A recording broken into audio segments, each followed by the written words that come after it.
I'm going to give you a little bit of an update on what the NPC is. There's a lot of you that are here for the first time, and I just want to give you a little update about who we are, what we're about, what we're doing here. This is an incredible movement that began a little over 40 years ago, and it was started very organically. There's at least one person in the room, Glenn Shepherd, that was a part of that original small group of people that launched this movement that has changed the world, and it continues, and it's incredible. I do want to introduce the board. We have several board members that weren't able to make it at the last minute. We got a couple that are sick. Dick Eastman, many of you know, was not able to make it. Kathy Brenzel, who's on our board, who's the president of the National Day of Prayer Task Force, also came down with double pneumonia just within the last couple weeks, and she's recovering, but she's not able to be with us. But we have several that are here, and I'd like to introduce them. So I'm looking at Glenn. So Glenn, if you'd stand up, this is Glenn Shepherd, member of our board. And then Pat Chen is on our board. And then next to Pat is Nigel Big Pond. Dave Kubal, Matt Lockett, and I believe that's all our board members here. I'm not missing anyone, correct? Okay, got everybody. Okay, good. And so it's our privilege to be here. So the vision of what we're doing here is we're strengthening ministries and movements that pray for America. That's why we're here. That's why we exist. That's what we're doing. All of us are in our own zones. We're all over the country. We're all plugging away week after week with events and ministries of all different kinds, all centered on prayer. But really what brings us together and why this exists is because we want to strengthen any ministry or movement that prays for our country. And we're doing that in three ways. We're uniting the prayer movement. What's unique about this group is that we are able to unite the prayer movement in a way that no other group really is able to do, because we're all on neutral ground. Now, when I say unite the prayer movement, I just want to speak to something, because I remember my first time in this room, and so those of you that raise your hands and you walk into this room, and there's so many questions when you go to something new. What is this? Who's here? Will I fit in? Will I be accepted? All those questions, maybe insecurities, I know I felt, and when I came into this room, and when I was early in my leadership, I always looked at this room as kind of a recruiting room. I always thought, well, who can I recruit to my side, to what I'm doing? And maybe, and there's nothing wrong with that necessarily, but let me just state this, that really helped me, because when I began to get a vision from the Lord about student-led prayer through Claim Your Campus, which is what brought me into this group about almost 15 years ago, I thought, well, who can I convince that, this is important and that I can partner with and connect with? And we use all these words like collaborate and partnership. All those are great. And I found myself sometimes frustrated because I couldn't get people as passionate about what I was doing as I wanted them to be. You ever felt that way? Why aren't they excited about this vision? It's going to change the world. And if you've ever felt that frustration, I just want to speak to that for a minute, because when it comes to uniting the prayer movement, there's a difference between unity and uniformity. Uniformity is all of us doing the same thing the same way, right? And reaching the same people. And the Lord spoke to me a few years ago very clearly and said, Geoff, you're wasting so much energy being frustrated with other people when I've given you this vision. I've given you this burning heart for this. So let other people watch you burn, and I'm burning them for something else. I've got a calling for them. So let me just put you at ease if you're feeling that way, that when we're talking about uniting the prayer movement, we're not talking about all of us doing the same thing. There's really one thing that really unites all of us, and that's the National Day of Prayer. We're going to be talking about that. There's a rich history between the National Prayer Committee and the National Day of Prayer, and some of you know that. That's what really unites us. But other than that, we're all burning for the vision that God's called us to have, but we're able to be united. So that's what we're trying to do. We're also wanting to engage the church. We're going to be talking about this a little bit. We had a board meeting last night, And Glenn mentioned something. Glenn's been with this from the beginning over 40 years, and he said, we've never really connected and engaged the local church the way we should. If I'm saying that correctly, Glenn, according to, I'm kind of summarizing, but when I took this role 2 years ago, I'd just become a lead pastor. And before that, I had 16 years in the local church, and then stepped away for the national prayer movement for Claim Your Campus. But when I stepped back into the church very unexpectedly, as God does with all of us, it wasn't the plan for me. But I knew that there was a connection when this shift that God brought to me to lead this group was we have to engage the church. And I want to say very passionately before you that if we are going to move the needle spiritually in America, we cannot do that without the local church. We can't do it.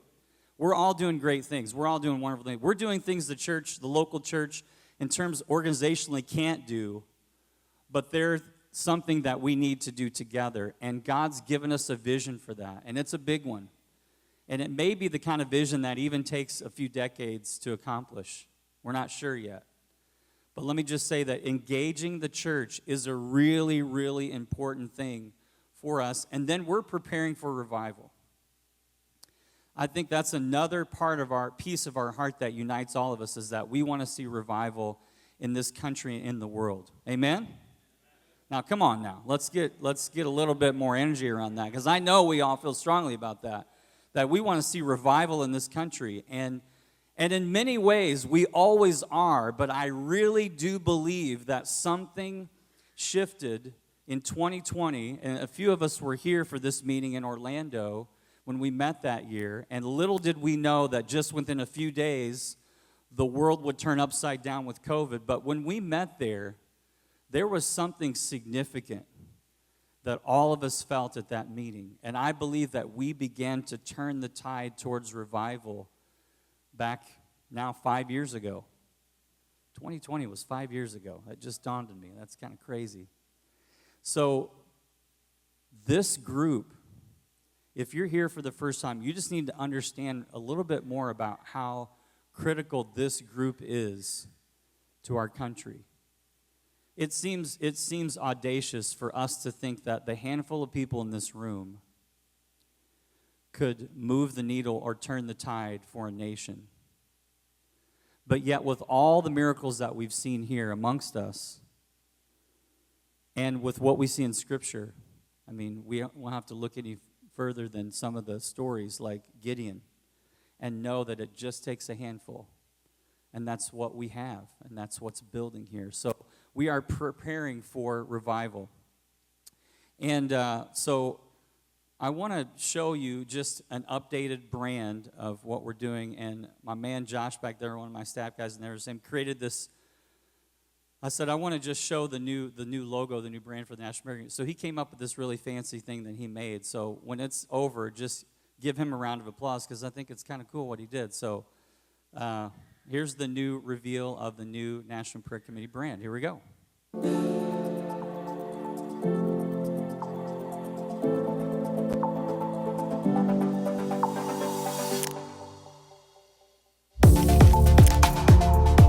Wow, Josh, how epic was that? Give a kid a gadget and what they will do. Thanks, Josh.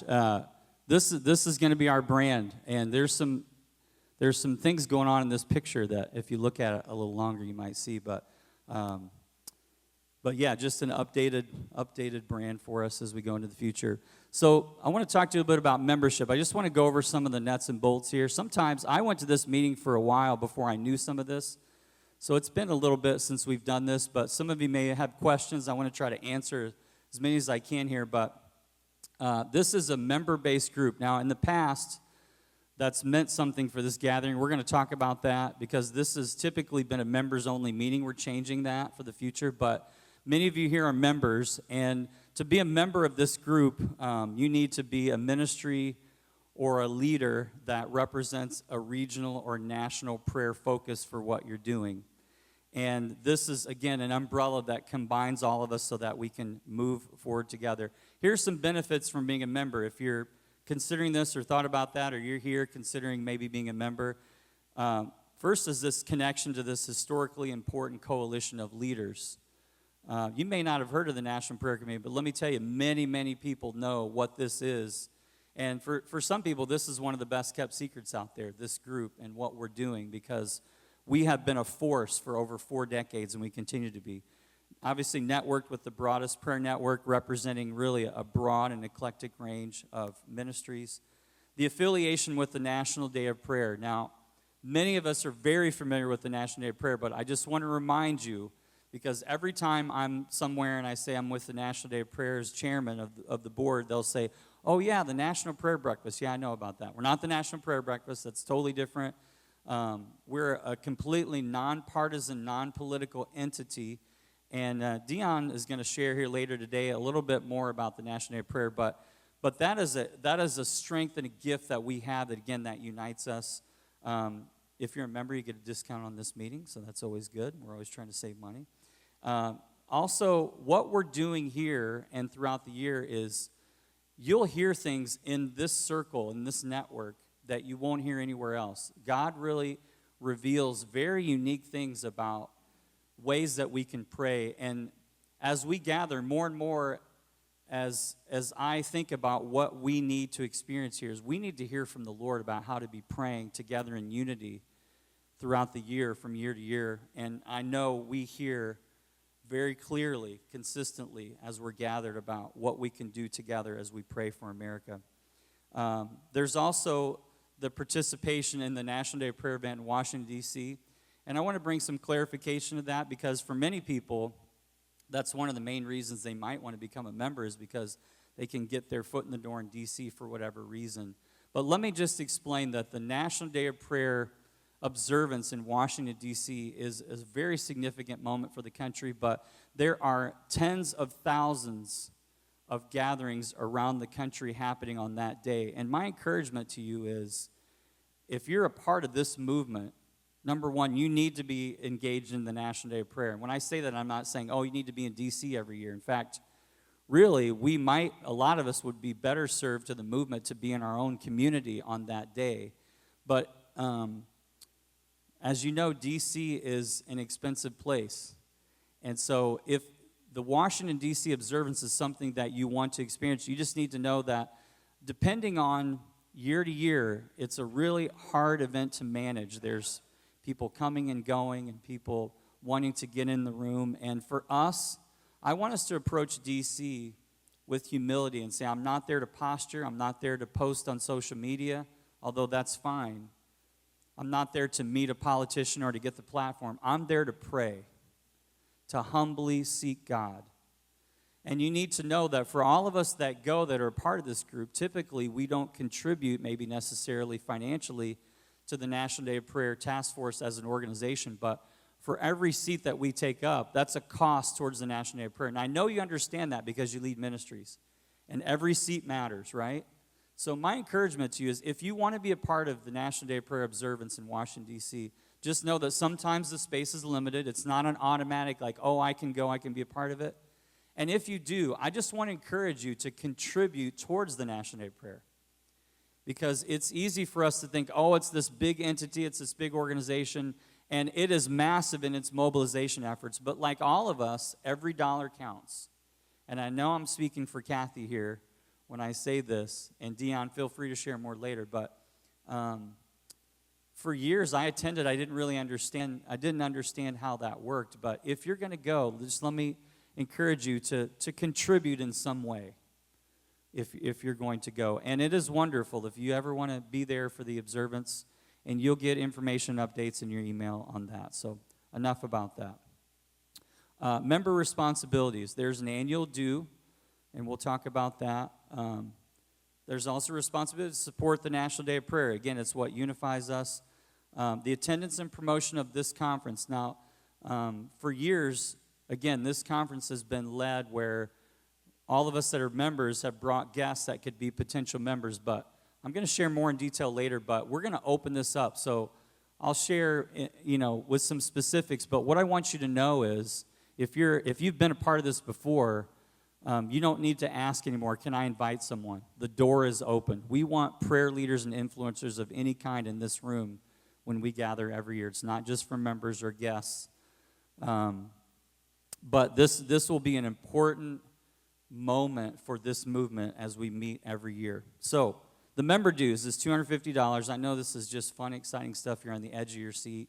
I just want to get this out of the way, okay? But what does that go towards? That supports the broader efforts of what we're trying to do here.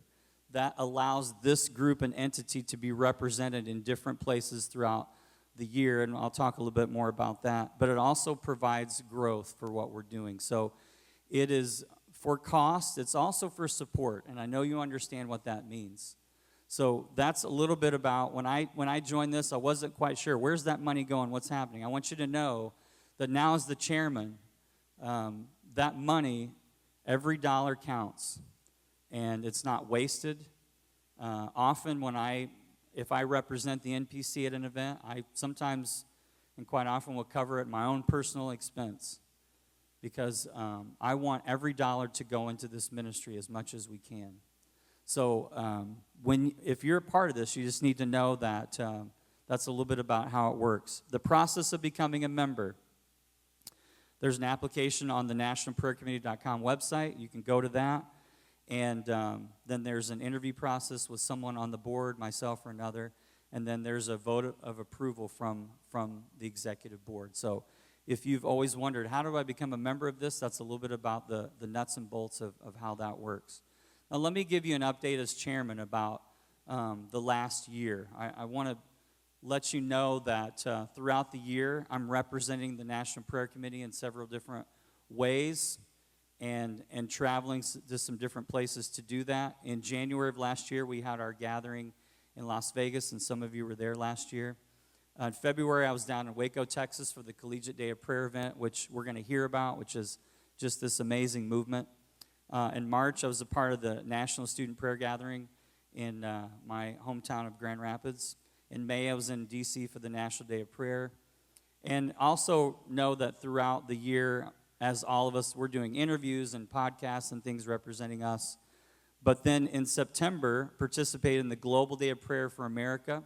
And some of you here were involved in that as well, where we had hundreds of thousands of people around the world praying for our country, for America, especially as we were going into our election. That was such a powerful moment.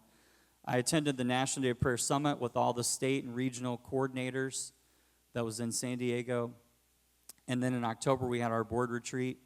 And then participated with a few of us here in the room in the National Prayer Assembly in Washington, D.C., as well as being there for the Million Women event. And then we're going to hear more about this exciting development. But it was in Ukraine in December representing us for a really special delegation of leaders that we took over there to meet with government and faith leaders in Ukraine. So pretty amazing stuff. So that's a little bit of an update. I wanted to let you know as chairman just some of the things that I'm doing representing us and pushing this forward. And for some of you here that have been faithful members and you've been a part of this for a long time, I just want to express my appreciation for your just continued faithfulness to be a part of this. And if you're considering being a part of this, I just want you to know that we would love to talk to you more about what it means to be a member here, because this movement is growing.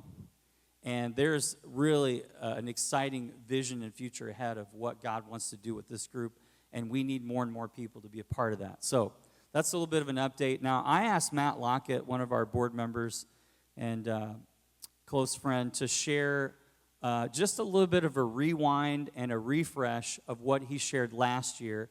And how many of you were at the Vegas event last year? Raise your hands, okay? So about a third of us maybe. Matt shared what I would consider, you have to hit the power button there. Matt shared really a very, very important update on trends and cycles that go back several hundred, sometimes some of those even thousands of years.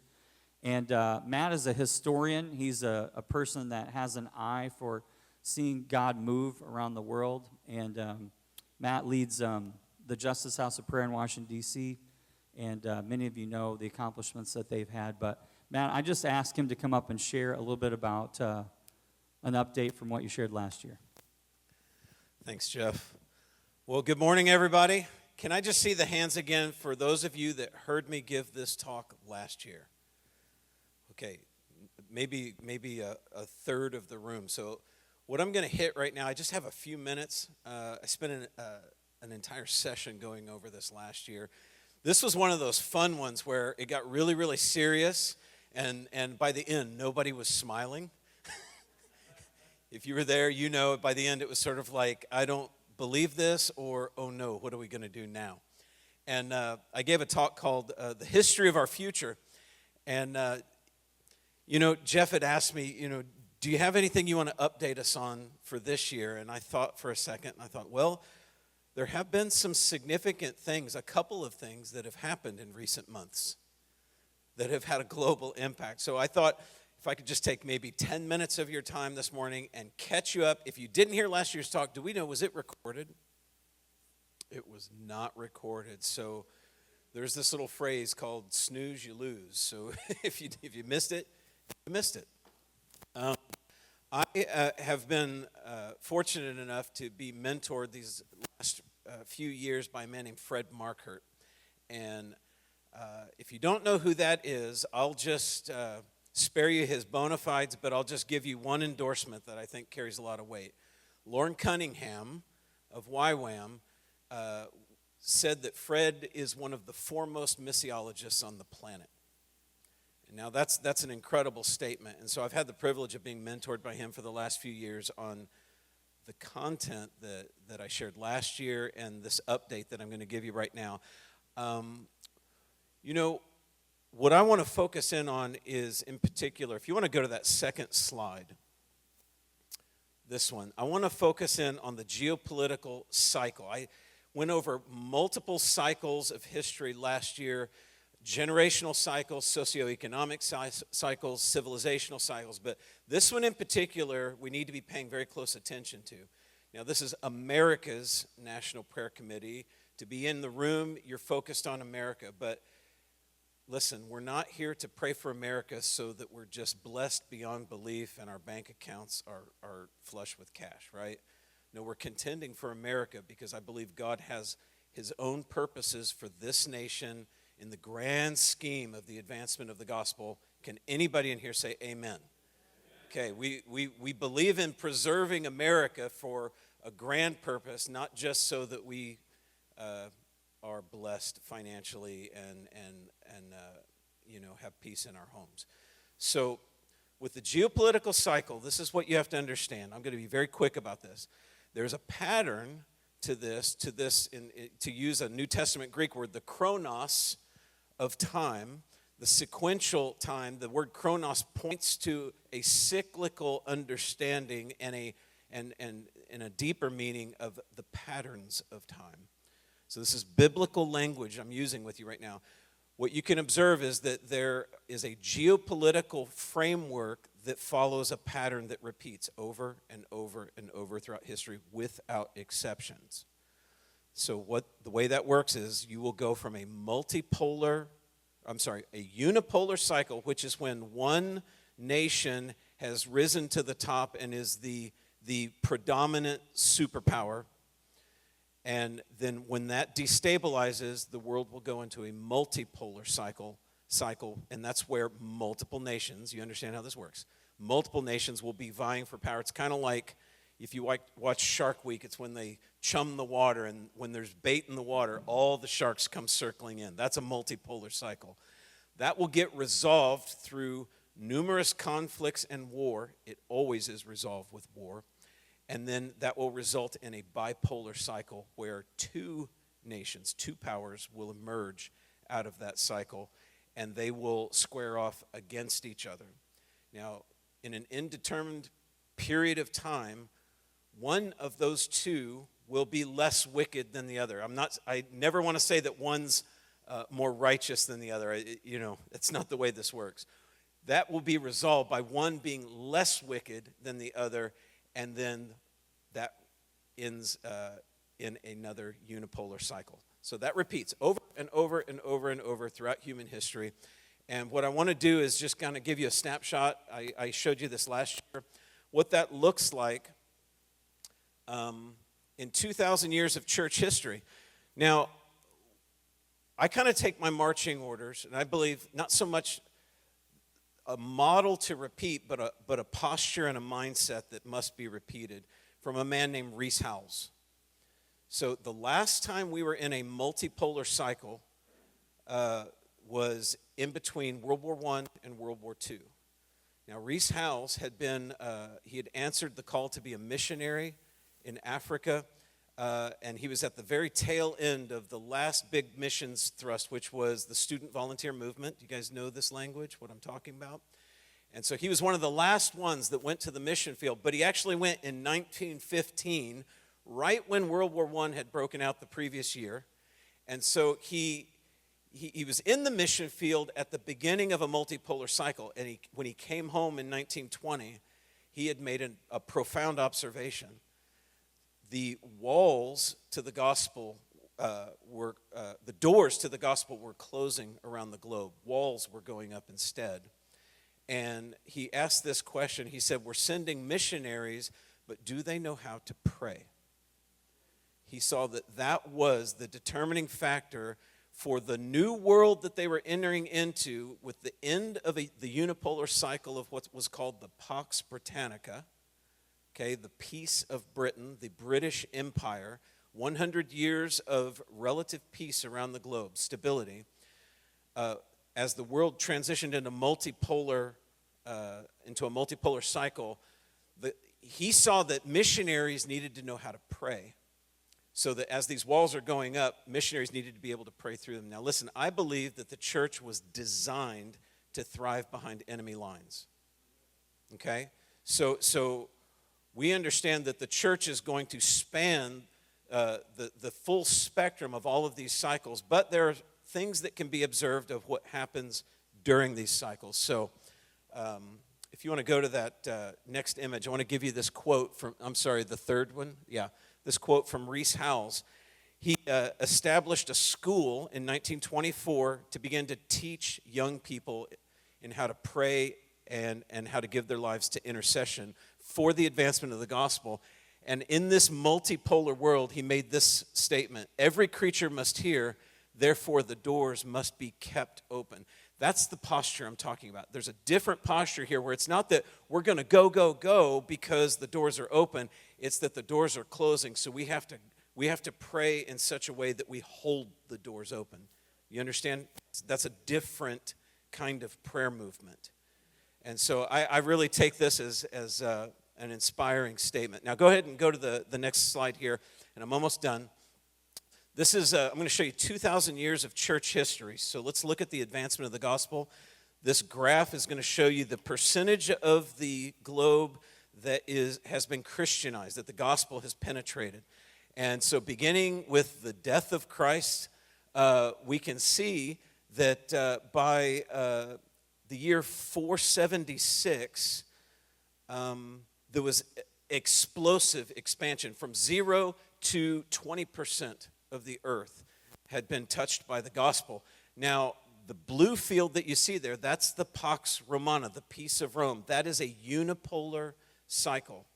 Now, Galatians 4 and Ephesians 1 both use this phrase where they say that Christ appeared in the fullness of time. But if you look at that, you see that in Galatians, it says he appeared in the fullness of the chronos.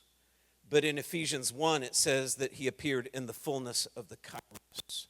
So it is not just a unique moment, it is the right moment. Isn't it interesting? So this is what Fred Markert has observed, is that Christ appeared in a unipolar cycle. And because of things like the development of things like the Roman roads and mail and the stationing of centurion guards along the roads to keep travelers safe, you have an explosive expansion of the gospel.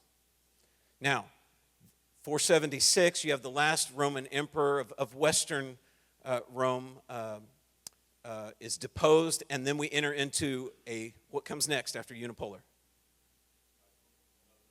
multipolar, war and conflict, and then that takes us into a bipolar cycle. That then brings us all the way up to the 13th century where you have the Pax Mongolica, okay? The Mongolian Empire with Genghis Khan, and this is when you have Marco Polo.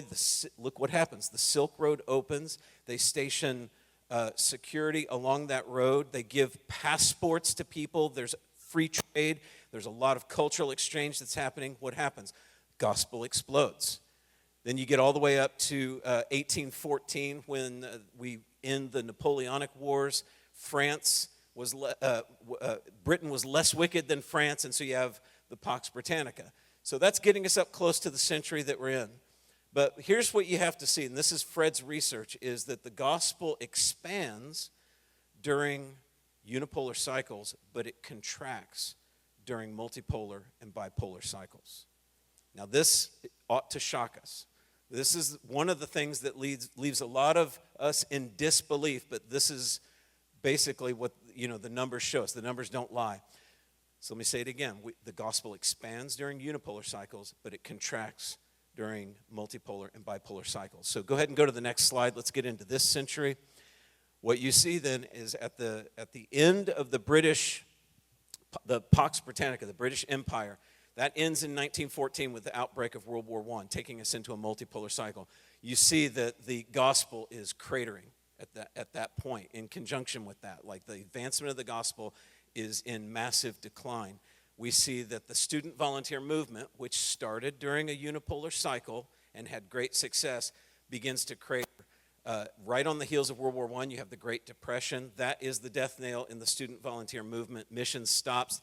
The SVM actually shifts its focus to do what? They begin to focus internally on their own nation, and they begin to talk about justice issues and economic disparity, issues at home. It's starting to sound it ought to sound a little familiar to the moment that we're in right now, but we see this go all the way up to 1991. Christmas Day 1991, what happened? Glenn, what happened? Okay. That's the day that the Soviet Union collapsed. So World War I to World War II is a multipolar cycle. That gets resolved at the end of that war and puts us into a bipolar cycle. And it was the United States and the Soviet Union. And you have decades of a Cold War. Thank God it stayed cold. No, really. And possibly, the closest we ever came was when the Soviet Union wanted to put nukes on a little island off the coast of Florida. Like we were so close to World War III in that moment. But thank God that war stayed cold until Christmas Day 1991. The Soviet Union collapses, and thus began the Pax Americana. Okay, so then we have roughly 32, 33 years of the peace of America, where we had economic dominance, we had military dominance, we were the world's superpower, and what do we see happen? The gospel exploded. That first decade from 1990 to 2000, the missions movement went nuclear, where when you account for the population increase of the world, we saw it explode from 25% to 33%. Guys, this is absolutely astounding. But because of America's decadence and because of our own insecurities at home with how we deal with our own problems, we flatline for the last 25 years. The gospel has not seen expansion. We've been in that state. And so that brings us up to right now. What does this mean for all of us? When Geoff asked me to give the update, I have to show you the headline that's coming up on the next slide here. Don't turn yet. But just, if this was all new language for you last year, I want you to see we're not the only people. Fred's not the only person talking about this. Go ahead and put up that next slide. This was from January 10th. This is a really powerful article in The Atlantic. Trump is right that Pax Americana is over. Now, Fred had told me that he believed when the U.S. withdrew from Afghanistan in August of 2021, he called me, he says, I believe that the unipolar cycle has ended. But it's fuzzy, it's gray and blurry on the edges. We're not sure, but when the president announced we don't want to fight anymore and withdrew us, that was like shooting up a signal flare to the globe saying multipolar world is on. Okay? And so he told me, he said, the thing we have to watch for, really the last indicator will be if globalization comes under attack, that is a benefit of a unipolar cycle. He says if the shipping lanes come under attack, we will know that for certain that the unipolar cycle has ended. Well, what did we see last year? The Houthis began to attack the shipping lanes. They've pretty much shut down shipping in the Red Sea. And so the U.S. and anybody else has been mostly ineffective in stopping that. So it is of Fred's opinion, as of when I had lunch with him 2 weeks ago, he said, the Pax Americana has ended. And in fact, we don't stumble into these shifts. In the moment, they make perfect sense. And so the results of this last election and what the populace of America has voted for with an America First, right, agenda. This is the mandate that's on the administration that has just taken office. These are all things that are indicative of this shift. And so while a lot of this is happening with what we believe is the right thing, many of you, maybe some of you don't, but it doesn't matter. The majority of Americans believe this shift is the right thing. We voted for it. And but it's actually also precisely what happens at this shift in history every single time. So this is what I wanted to share with you, is that it's on right now. We have shifted into a multipolar cycle. And the reason that's important to us is that for everyone in this room and for the younger leaders that are going to join us in the next couple of years, this is the context of all of our ministries. This is the backdrop that all of our decisions and all of our fundraising and all of our initiatives will be conducted against. This is the world that we live in right now.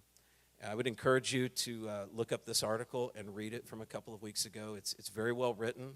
It's definitely got a slant on it, but I strongly encourage that you read this. It's a good analysis of what's shifting with the United States government right now. And if you go to the last slide, I watched live the confirmation hearings of Pete Hegseth. He's been confirmed now as Secretary of Defense. But in his confirmation hearings, he made this statement: we can no longer count on reputational deterrence. We need real deterrence. Now, you hear that and you're kind of like, yeah, like we're coming back. That's it.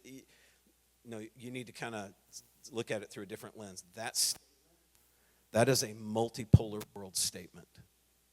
The reputational deterrence of a unipolar power no longer exists.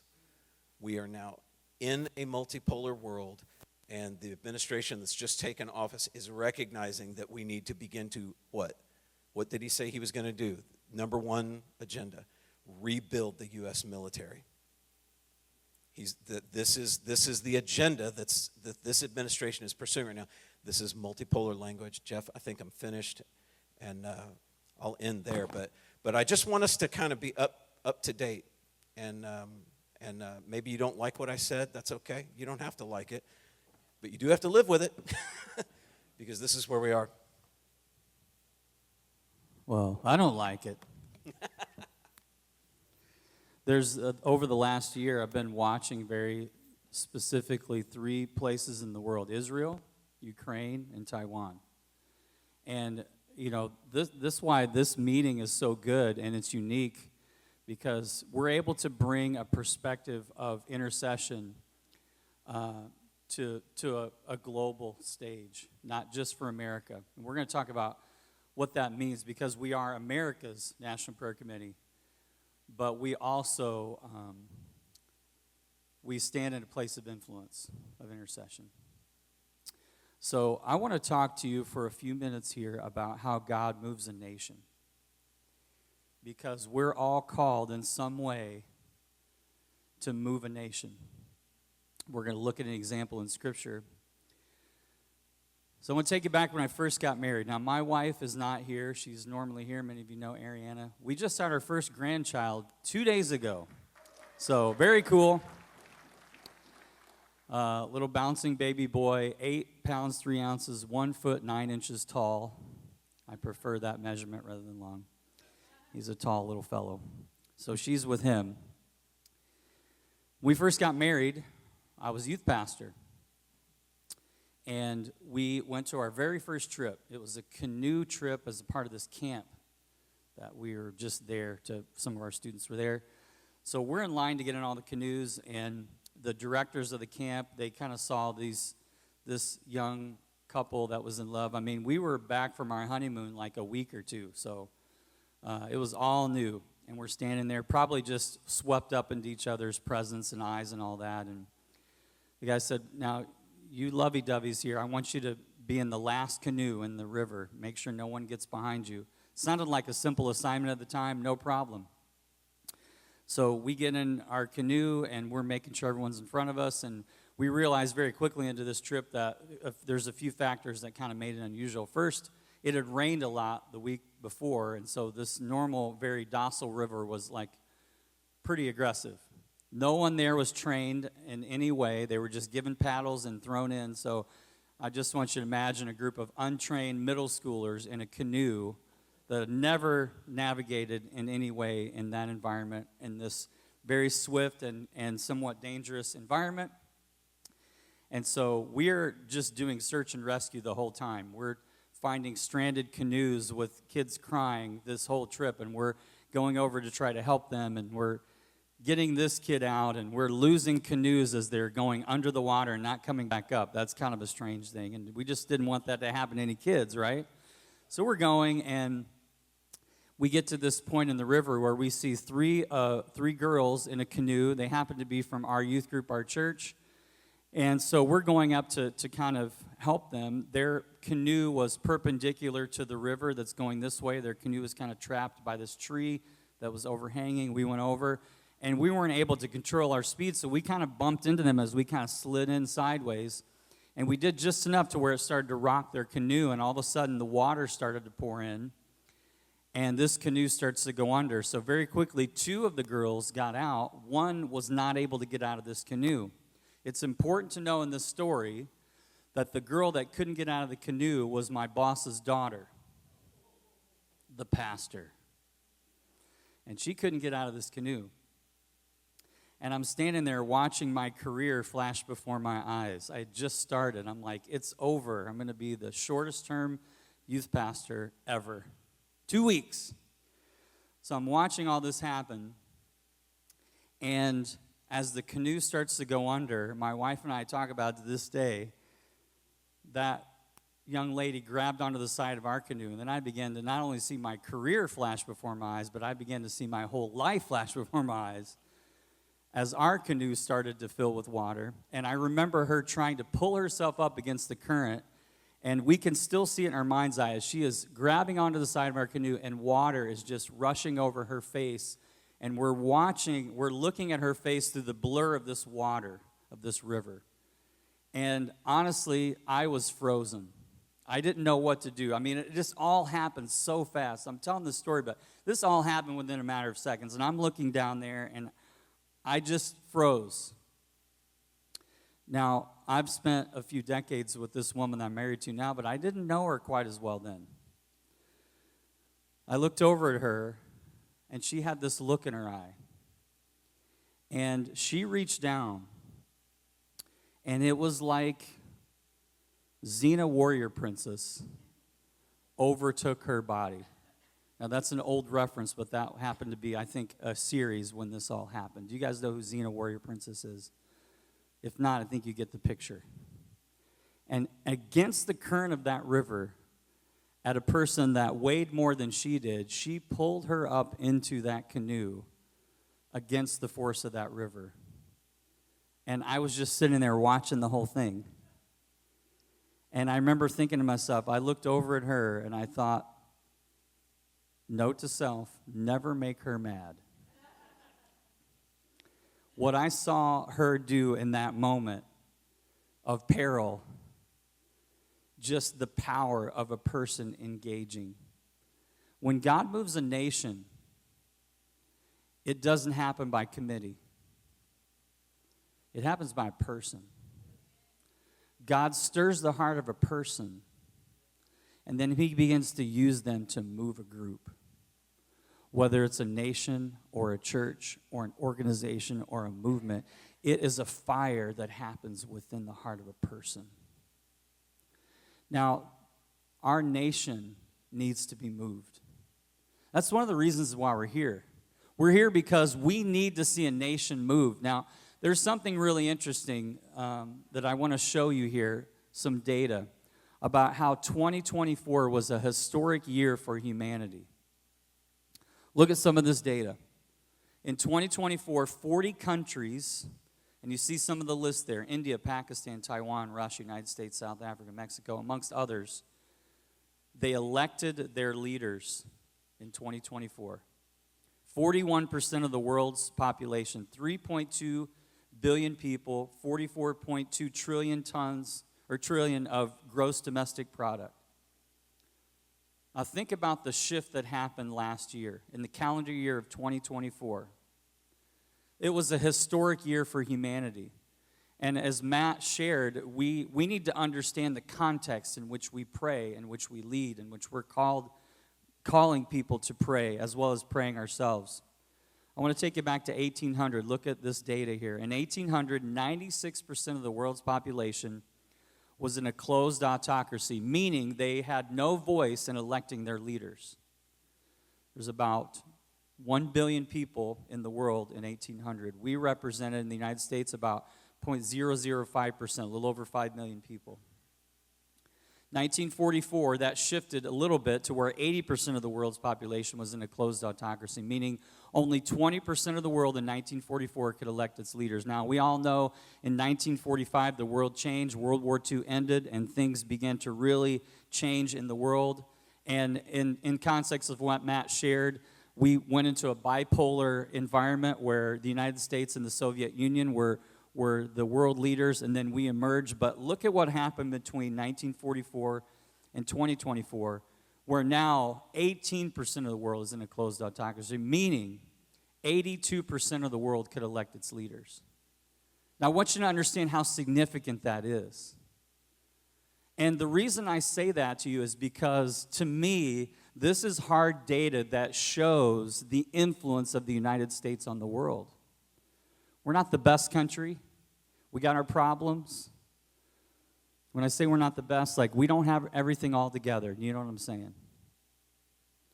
But we are a nation of influence. And we just experienced a shift here just a couple months ago. Listen to these scriptures, Daniel 2:20. Praise be to the name of God forever and ever. Wisdom and power are his. He changes times and seasons. He deposes kings and raises up others. God is above it all. For those of us that are deep into this prayer movement and we care about our country, we understand that politics is somewhat of a sideshow to what we do. It's important. It matters. For some of us, it's our calling to pray and intercede for our government, for our leaders, and for elections, and that's very important. We all play our role, but we all understand that God above it all is sovereign in putting his people in place. That's why I don't really get bent out of shape about elections like I used to. I care, I'm engaged, I pray, it's important. But I know above all, God carries it. Amen? That'd be a great place for an amen. Psalm 2, a warning from the psalmist. Therefore, you kings, be wise. Be warned, you rulers of the earth. Serve the Lord and with fear and celebrate his rule with trembling. That's a caution for leaders and a cause for us to pray for them. And then 1 Timothy, Paul gives us direct instructions. I urge you, first of all, that petitions, prayers, intercession, and thanksgiving be made for all people, for all kings and those in authority, that we may live peaceful and quiet lives in all godliness and holiness. So we're called to pray. We're called to intercede. We all know that how important that is. So as we think about where we are as a country, I know there's many people that feel very divided about what's happening in our country. And I want to say for those of us maybe that feel comforted, we need to remember that God's in control and God's above it all. And for those of us maybe that feel not quite so comforted, we need to remember that God's in control and he's above it all. That ultimately we serve a God who rules over the earth. And we play our part here in America to move our nation far above the powers and procedures and politics of man. So I want to share with you, I just have the reference. I want you to look it up, a passage I know that you know. I don't normally assume what my audiences might know, but I know you know this story. Exodus 3. Some of you already know what that is when I give you the reference. Look it up. Let's look at Exodus 3 together. And we know the backdrop of this. We know that Moses is being positioned and called, and he is being encountered by the living God.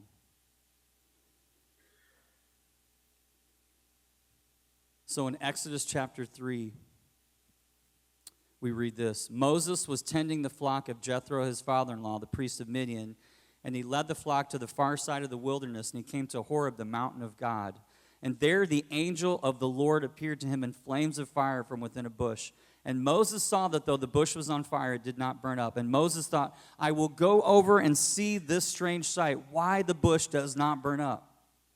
And when the Lord saw that he had gone over to look, notice the chain of events here. When the Lord saw that, God called to him from within the bush, Moses, Moses. And Moses said, here I am. Do not come any closer, God said. Take off your sandals, for the place where you are standing is holy ground. And then he said, I am the God of your father, the God of Abraham, the God of Isaac, and the God of Jacob. And at this, Moses hid his face because he was afraid to look at God. And the Lord said, I have indeed seen the misery of my people in Egypt, and I have heard them crying out because of their slave drivers, and I am concerned about their suffering. So I have come down to rescue them from the hand of the Egyptians and to bring them up out of that land into a good and spacious land, a land flowing with milk and honey, the home of the Canaanites, the Hittites, the Amorites, the Perizzites, the Hivites, and the Jebusites. And now the cry of Israel has reached me, and I have seen the way the Egyptians are oppressing them. So now go.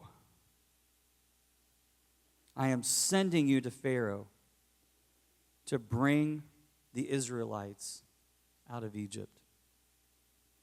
I want to encourage you to write these things down that we'll talk about today and everything that we experience, because these moments matter so much to the prayer movement.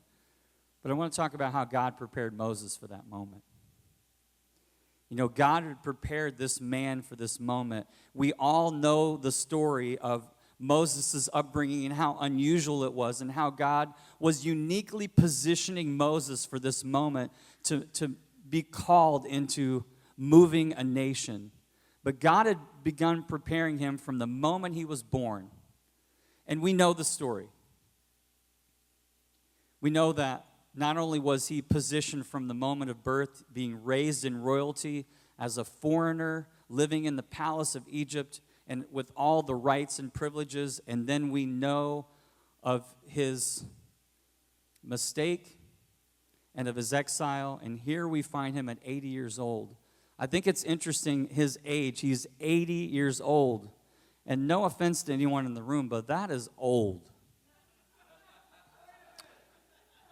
Glenn, I was not thinking of you at all being this exact same age.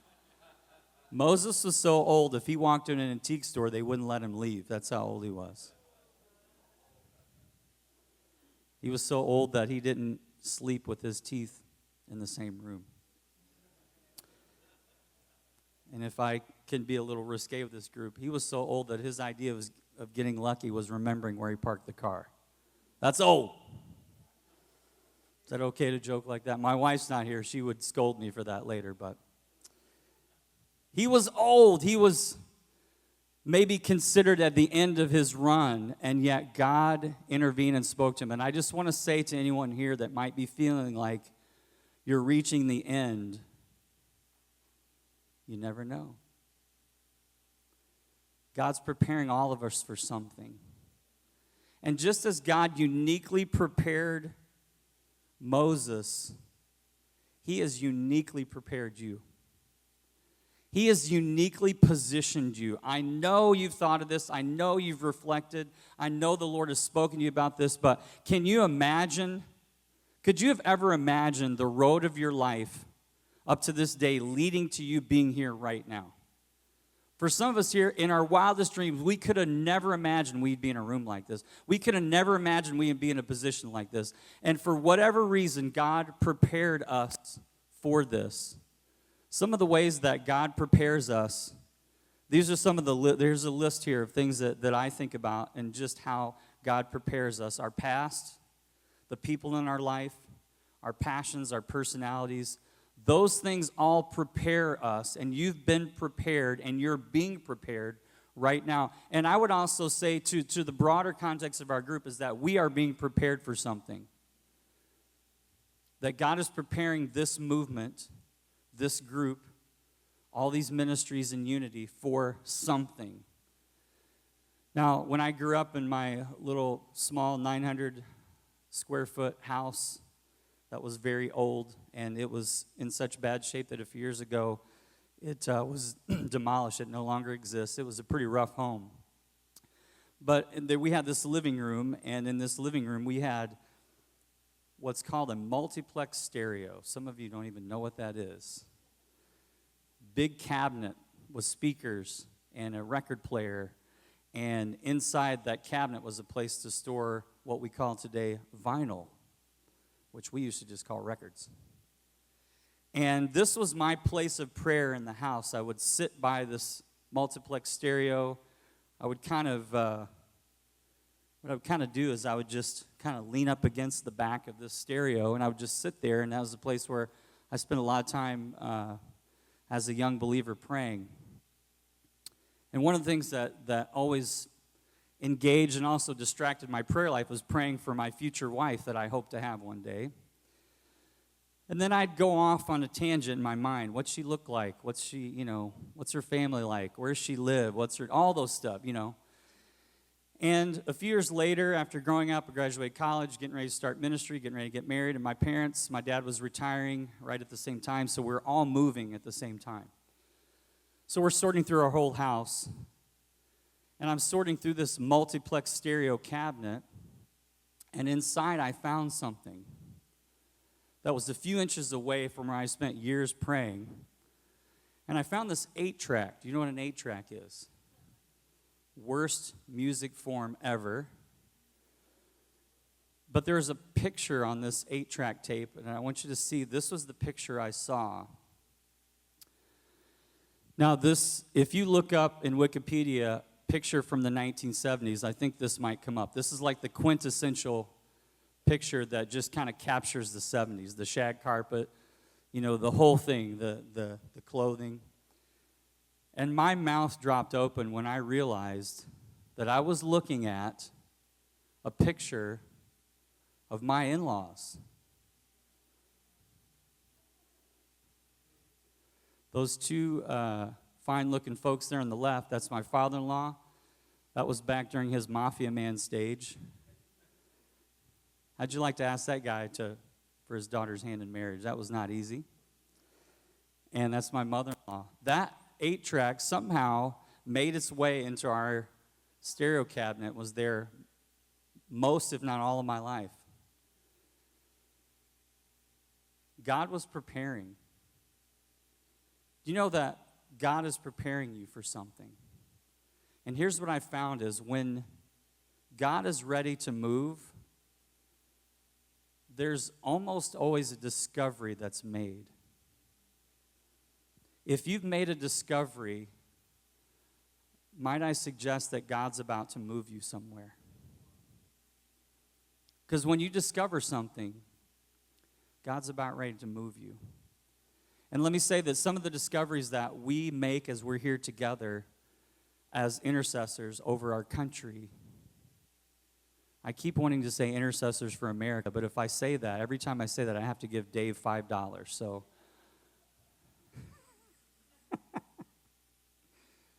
but we're being prepared, and there are discoveries I believe that God is giving us while we're here. I'm amazed at how God layers our experiences like that. So then God encountered Moses, and I wish I had more time, and most, if not all of you, could do a much better and more passionate job of reenacting this supernatural scene of Moses when he's encountering God in the desert. But God encountered Moses, and there's so many things. We could talk for weeks and weeks on this passage and this idea of God encountering Moses, but God encountered and confronted and revealed in this moment of encounter for Moses. He began to show him who he was, and I think it's so fascinating that he did it, where he did it, how he did it. You guys all know that a burning bush was not this spectacular thing. It was actually quite normal, and in the normal, in the ordinary, God revealed the extraordinary. That it was in just a normal, everyday moment. And the chain of events, when Moses notices it, and then he draws near to it. Then he stops. Then he watches. Then he observes. And it was then and only then that God was able to step in and to encounter Moses. And so in these moments here and in your life, let me just encourage you as intercessors, when we begin to see things, you need to stop. And you need to watch. And you need to observe. And you need to reflect. And you need to wait. You need to wait on what God is saying to you. Because he's about ready to show you something. He's about ready to encounter you. He's about ready to reveal himself to you in those moments when you encounter the living God, when he calls you by name. How much more personal can it get than that? That God has called each of you by name. So God encountered Moses. All the beautiful places on earth. We've got some pictures here. Some of you have been to this place, the Sistine Chapel in Vatican City. I've seen this with my own eyes. It's quite spectacular. Look at this next one, the Tiger's Nest Monastery. Look at this next one, St. Basil's Cathedral in Moscow. Look at the beautiful structure. Look at this church in Reykjavik, Iceland, which seems uniquely fit towards that land. The next one, the La Sagrada Familia, which I've seen with my own eyes in Barcelona, Spain, which is about ready to be finished after several decades. Look at this place, St. John the Divine in New York City, this beautiful cathedral. These places built by man to encounter God. And look at where Moses met God. In the ordinary. In the commonplace. Not inside the walls built by man, but in creation, in everyday life, that God chose an ordinary space. And may I say to you that God will meet you as intercessors in the ordinary spaces of your life to encounter you. You know, our antenna is really high when we come to a new city and we gather together, and we're on high alert. God, what are you saying to me? We all do it. I do it. I get caught up in that. We should. But Thursday morning, next week, where will your antenna be? Will you be looking for God in the ordinary? Because I'm telling you, my friends, as people that intercede for this country, one of our jobs is to keep our antenna at its highest point, to be on high alert in our normal everyday lives. When God wants to encounter us, he wants to move us. And then God moved Moses. He moved him. And this move is so profound to think about, that when he moved Moses, he began to share his heart with this man. That God says, I am greatly concerned with my people. I am greatly concerned. When God begins to move you, he will share his heart in ways that no one will know but you. You know this. You know this. But when God begins to move a nation, he first has to move a person. And if God wants to move our nation, he must first move us. We know that prayer is the way. That's why we spent all the money to be here in person, is because we invested in this idea, in this understanding, in this reality that it is only intercession that will move and shape history. That's why we're here. We know this. And can we be honest? A lot of people around us maybe don't know this. Do you ever feel being the odd person out? When you're burning for prayer and intercession with vision and God has moved your heart and you look around and you think, how can anyone not see this? But you see it. You see it. Because in order for God to move the people that you lead, he first must move you. And then when he moves you, he will move those that follow you. And God moved Moses in a deep and profound way.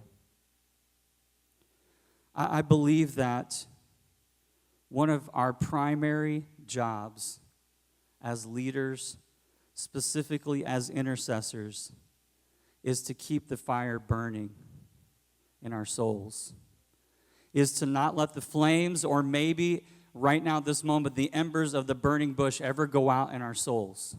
That your job is to continue to fan the flame and to allow the flames and the fire of the burning bush and the encounter that you had with God that brought you here, that is the assignment that God's given you, that's the mantle, the leadership, that your job is to keep those embers alive in your life, in your soul. You cannot let those go out. You cannot allow the world to extinguish the fire that God started in your life. And I'm telling you, I think sometimes it feels like I'm walking into a water park every day. There's water everywhere trying to extinguish the flame that's burning in my heart. Do you feel that way some days? Do you feel like maybe sometimes the world's against you and you look at the numbers on that spreadsheet and it looks like it's not going to work out? And so you have to think about that. And then something's going on over here. Maybe it's a staff situation or a personal situation, and there's all this water coming towards your fire. But your job is to keep the fire alive. That's your job. And sometimes it is a job. You know well enough to know you can't live on emotion. Emotion's great. But emotion isn't there every day, and emotion will lie to us. Emotion will lead us sometimes down a way that God's not leading, and yet God is moving his people. I'm really privileged and humbled later today to show you this documentary of this prayer walk I took across America in 2020, and I'm thrilled that I get to share it with you. And when I did that, I got back, and a mentor friend of mine who had walked it in 2006, I was in Kansas City at the end of the line. It was the next day or the day after, and we were talking on the phone, and he knew what I was going through because he did the same thing, and I learned from him, and he's in the film, and he said, Geoff, don't make up what you learned on this trip. People will ask you right away, what did you learn from this experience? And he says, you will not know what you learned for a long time. And he was right. And that took the pressure off because I did get that question. What'd you take away? What'd you experience? What'd you think? What'd you learn? What's the what could you share with us? And I think probably to the frustration of others, and I know myself, I really had no answer. I just said, I don't know. For 3 to 4 years. That's a long time. I was wanting an answer. I was wanting a book. I was wanting, a hook.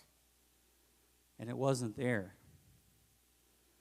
And then last year, after our meeting in Vegas, I do a writing retreat every year, and I just started to write down some of this. And I was able to put it in a form. And I want to share this with you because I think there's something here for us. Because when it comes to justice, a lot of us maybe think that justice is a niche issue. And let me tell you that justice is what we're called to bring to this world on behalf of the kingdom of God and our King that we serve.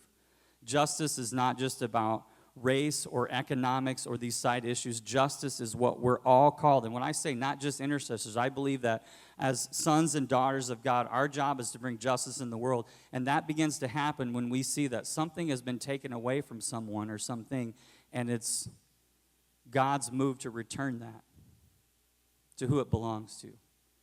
In a very simple way, that's how I would define justice. It's returning something that belongs to someone else. That might be land or dignity or safety or security or whatever it might look like. But I believe that as followers of Jesus, our job is to bring justice into the world. And so when I hear people say, yeah, they're really into justice, I just think inside my mind, well, we're all into justice.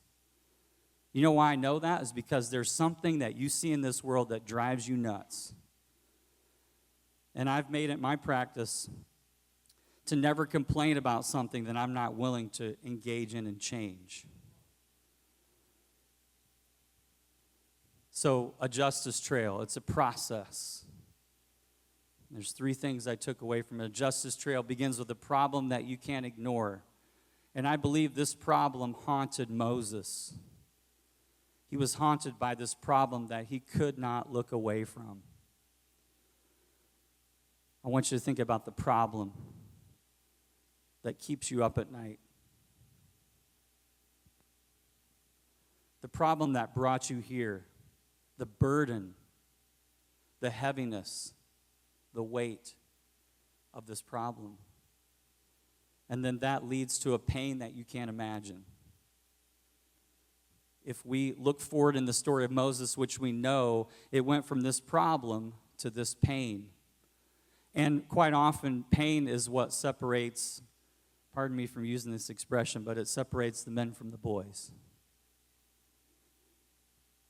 That when the pain comes, our natural response is to run away from that pain.